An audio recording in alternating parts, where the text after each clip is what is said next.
Dawn shone brightly, piercing through the canopy and spilling into Lyron's room. The chirping song of birds accompanied the rising sun as its light crept down the wall before finally shining on his folded crest. Instinctually, his crest unfolded and began to soak up the heat of the morning. The warmth kick-started Lyron's blood flow, and he woke up with a yawn and a stretch. Lyron sat up and used his tail to hang his blanket on a small hook on the wall behind him. He pulled himself out of his bed, which was large and plush, resembling an oversized throw pillow. A small nightstand held a wooden bowl of water. Lyron took a drink and examined his reflection. His skin, a shade of dusty gray, looked more dusty than usual, and his powder blue crest had dry skin along its edges. Lyron stumbled out of his bedroom, the warmth of his wings from a passing window urging him towards the basin room. The first thoughts of the day finally began to cross his mind. I gotta go out and find some help. The basin room had a stone fire pit below a large carved tub. Sunlight reflected off the white painted walls, brightening the chamber. Lyron pushed some logs below the basin and, using tinder, kindling, and a flimsy match, started a fire. A small wooden pipe ran down from the ceiling above the tub, stopped with an elastic vine. Lyron pulled the cord, the pulley above squeaking slightly, and opening the pipe. Water crashed into the tub with a loud cacophony of splashing. Another thought crossed Lyron's mind. Farmer's market would be too loud. Could go to Wheezy's, never know who's at the bar. From a nearby shelf, Lyron grabbed a wad of fragrant leaves and tossed them into the bath. While the water heated, he gathered his clothes, his towels, and a few purses of shells. Once the bath reached temperature, he broke apart the logs with a poker, spreading the flames into smoldering embers. He slipped into the hot water, the leaves breaking down and filling the room with the aroma of cinnamon and allspice. His soap smelled of fruit and tea, and it had a rich lather which made washing a breeze.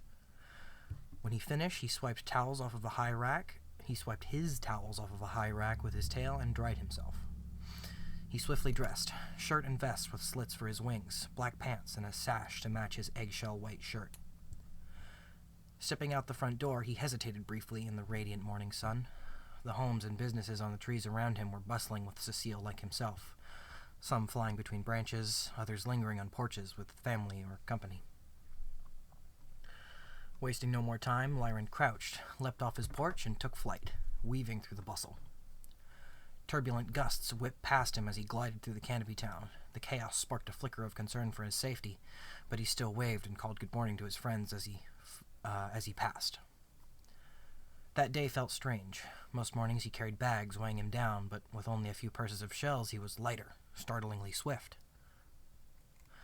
The sheer noise of wind turbulence deafened him, like being inside a tornado. Spotting his destination ahead, he reoriented for a hasty halt and regained a gentle glide.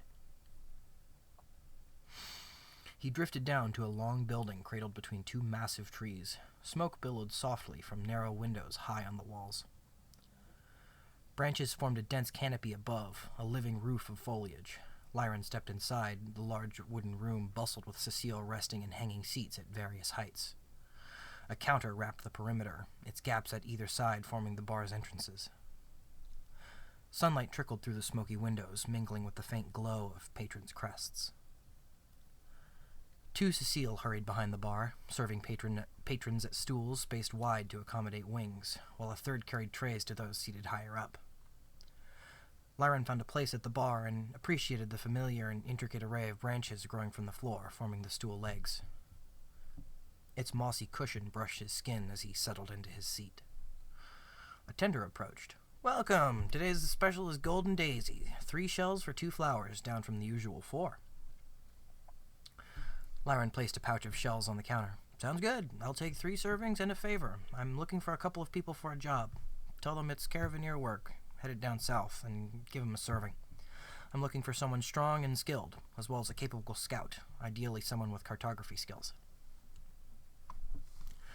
The tender quietly counted the shells. 13, 14, 15, 16. He nodded, reaching for a censer behind the counter.